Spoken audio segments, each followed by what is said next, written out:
Pada penggalan video cerita wayang kulit kali ini, terdapat pesan yang terkandung.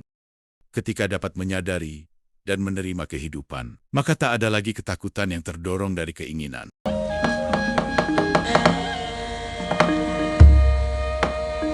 Sode selikur dina Tobat. Jaramaya wonten timbalaning ngadawu Ibu Betari sartane ngabeh para begasaan baju barat ing mapan ning Kayuwangan Dandang Mangure. Lho non Nalika semana kanan Kayuwangan katon jenjem ayem. Ora ana sambikala apa-apa nanging bareng sawetara wektu dina iki lha kok kahanane ora kaya adat sabene. Akeh para bergasaan jim setan ingkang padha nandhang pesambat. Merga kahanan panas ingkang benek lan adat ingkang wis Jaramaya iki saka dayane ngapa, Nggir? Nyuwun pangapunten. Monggo saking paniti priksanipun ingkang abdipun Jaramaya. Mboten wonten lemah sangar kayuwaing. Ingkang mapan wonten ing wana Krendayana ing dadosaken sangganing para bergasaan sami numpang puyang numbuk bentus solah bawanipun. Ugi mboten wonten satunggiling satra ingkang wantun nasak langing wana Krendayana ingkang satemah karya gara garaning Kayuwangan Dandang Mangure. Ibu Betari mugi andadosna ing kawuningan Tobat. Anging lamun to diujarake iki mengko suwe ning suwe mesti bakal gawe geger kahanan Dandang Mangure. Mula luwih prayoga Jaramaya dina semengko Ibu bakal niti priksa apa to sababe dene kahanane lha kok dadi kaya mengkene. Mula enten ana sawetara apa niku bakal niti priksa marang kahanan wana Krendayana ya ing Kayuwangan Dandang Mangure iki. Ana apa lha kok dadi ana gara-gara ingkang gawe geger sangganing para berkasaan iki Jaramaya. Tan samarpamoring sukma Sinukmaya winah ya ing sepi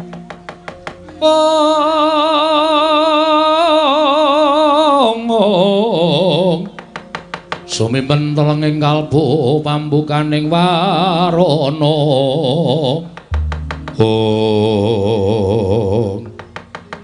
sigra mangsa semedi sang Pandya Betari Durga nalika semanten eling-eling jangkeping Jawata Tridasa Wataknawa nadan mapan wonten ing Marcapada parandene kinarya jangkeping dewa sang Pandya Betari Durga mila awas paningale lan tep panggraitane Dupipana apa ingkang dadi gara-garaning Kayuwangan Dandang Mangure sigra manabda sang permoni wau tumanduk dhateng Sangya para wadyabala berkasaan mangkono pangudas maraning driya.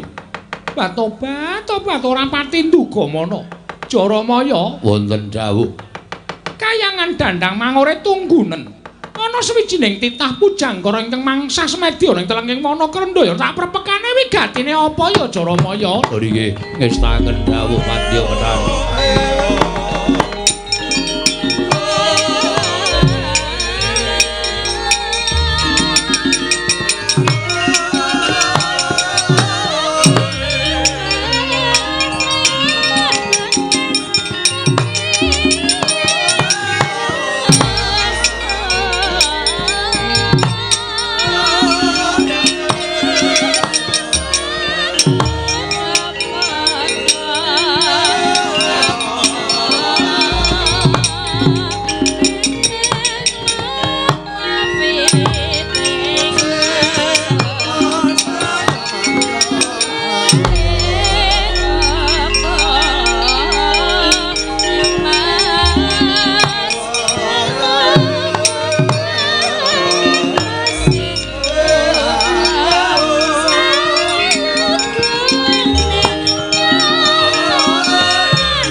Wus manteng pangestine Sang Begawan Durna mangsa semedi maradining tanana ingkang pinindeng kejawi panguwasaning para Jawata mugi ngudaneni manawa dados panyuwunipun Sang Kumbayana dadosaken mangke eling-eling mapan wonten telenging wana Krendayana dadosaken geger sangganing para baju barat para jim berkasaan samya nungsang puyang numbuk bentus ngudel bingung playune Bajre kelawan dayaning Sang Kumbayana sigra mrepeki Sang Pandya Betari Durga anjugaraken ingkang nedhel lampah semedi.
Pandhatata Kadiwisraya sing nyama wingis-wingis tuta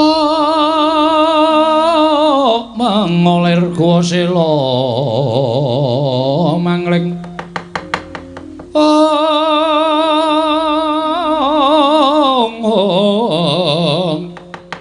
tuta mengolir kuwasela mangling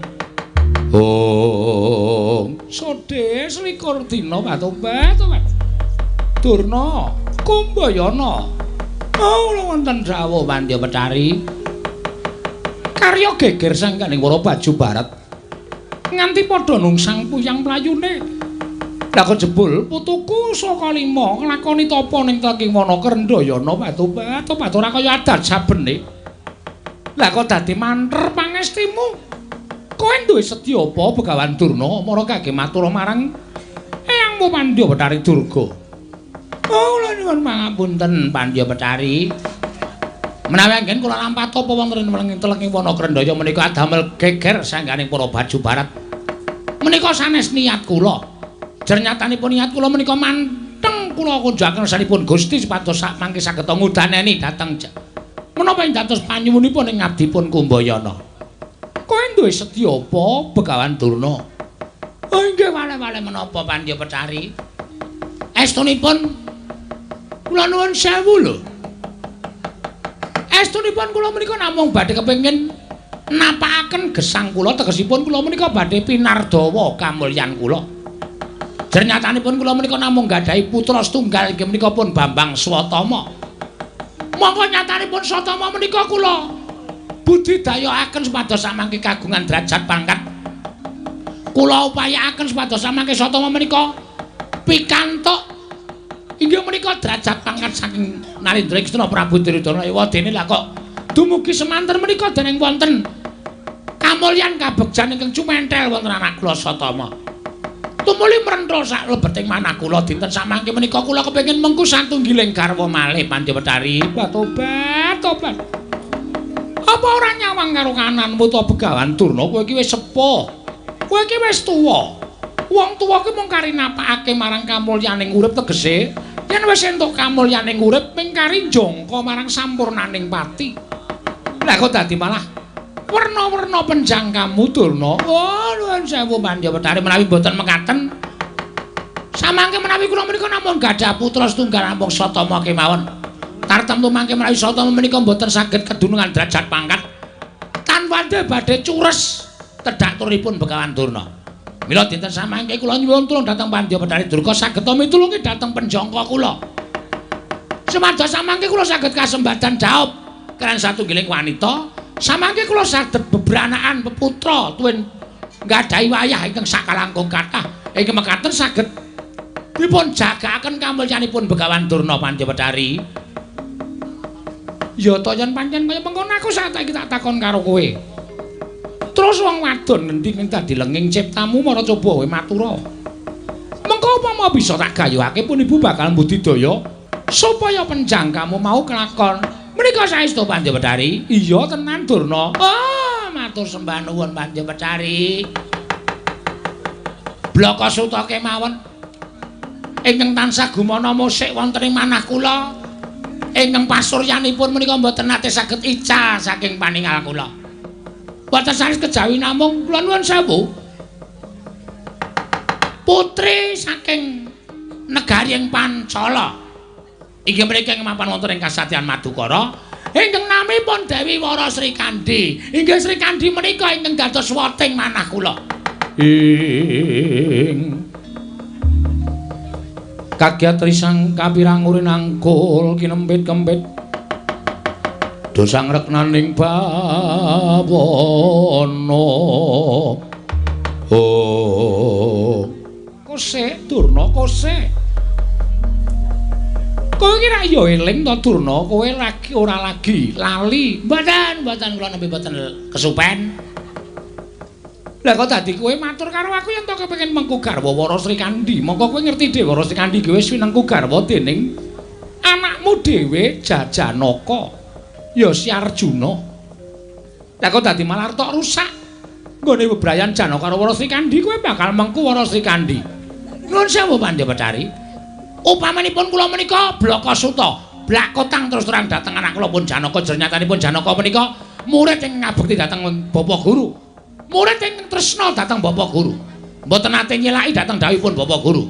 Menawi Wara Sri Kandi menika kula suwun Janaka tentu maringaken. Mboten badhe owel miwah mboten badhe angrundel. Nanging menapa inggih badhe saya kedadosanipun ing atasipun kula menika gurune kok njaluk karo bojone mahasiswa kula menapa mboten badhe saya kedadosanipun. Menika namanipun mangke kula badhe ngucemaken dhateng asmanipun ingkang wayah piyambak. Lah sirmu piye? Karepmu piye supaya aja nganti kadenangan dening Janaka?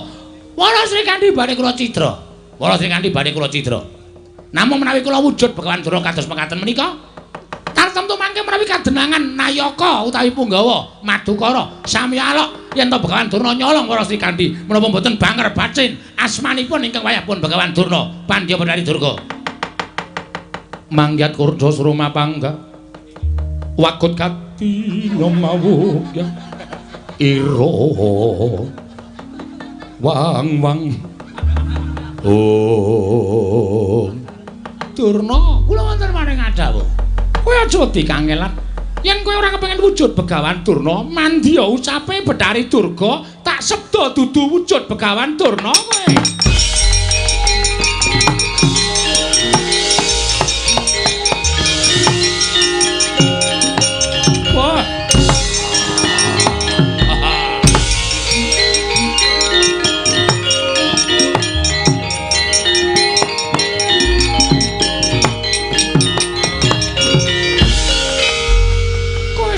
Wujud Begawan Durna nanging wujud Yaksendra gedhe go ngaluhur. Yen lumrah ora ana kang wong ngerti yen to kok nyidra marang Wara Sri Kandi Begawan Durna. Ladal. Oh, matur sembah nuwun Pandya Betari. Ing mekaten boten badhe wonten ingkang mangertosi sinten to kula sejatosipun. Kowe nganggo jeneng ya kowe Prabu Kumbayaksa. Lho nggih ngestakaken dawuh. Caketana ya kuwi kasatriyan Madukara. Malah wektu dina iki pasang Yogya katuju ing nginu. Janaka nembe ora mapan ning Madukara, upama lagi mapan ning Madukara, lagi liwung bingung atine Arjuna. Sababipun menapa? Merga Janaka koncatan kekuatan. Amargi sabab saking menapa? Apa sira ora ngerti kabare? Yen to pusaka Madukara, Kyai Pasopati nedeng oncat saka ing kasatriyan Madukara. Mula pirang-pirang dina iki Janaka katon rengu pasuryane nawung Sungkawa. Inggih. Janaka lagi ora iso menggalake marang kula warga. Yen Janaka lena colongan Wara Sri Kandi dadi garwamu Kumbayaksa. Wah, ladal. Matur sembah sewu nuwun tanpa pepindhan Pandya Betari. Menawi ngaten Klilalana kula bidhal dinten sak mangke gayuh dhateng kanikmataning gesang kula. Inggih menika pun Wara Sri Kandi. Sarti ting ati-ati duga-duga digawa. Aku ora njangkung lakumu lho Durna. Inggih, ngestakaken dawuh. Nyuwun pamit tambahing pangestu. Ati-ati aja kaya bocah cilik kowe Prabu Kumbayaksa.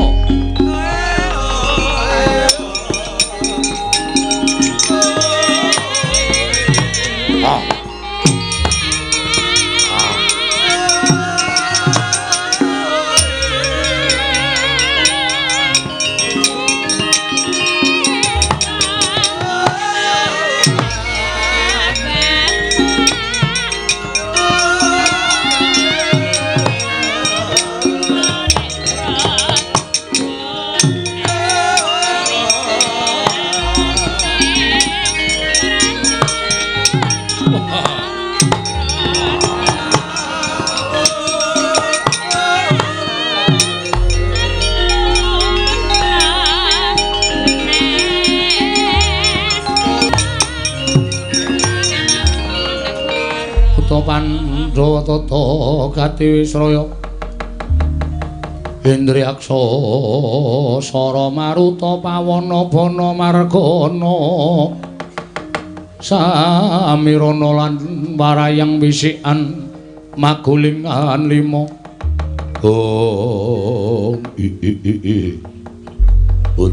Budleng iblis lanat padha cek-cekan ana srana nggonku bakal nglulusake penjangkaku srana dibantu dening Pandya Betari Durga wis ora wujud Pandhita Sukalima nanging wujud buta kaya ngene ladal monggo Janaka lagi kodheng atine bingung-bingung kenganglangan merga koncatan Kyai Pasopati Sri Kandi ora entuk kawigaten ning Janaka kowe melu aku wae Sri Kandi ora-orane kowe tiba ning Padasuri nanging tiba ning kasur babut kowe bakal ndak wengku garwa mukti karo Prabu Kumbayaksa aja kaget aku sing tega wara Sri Kandi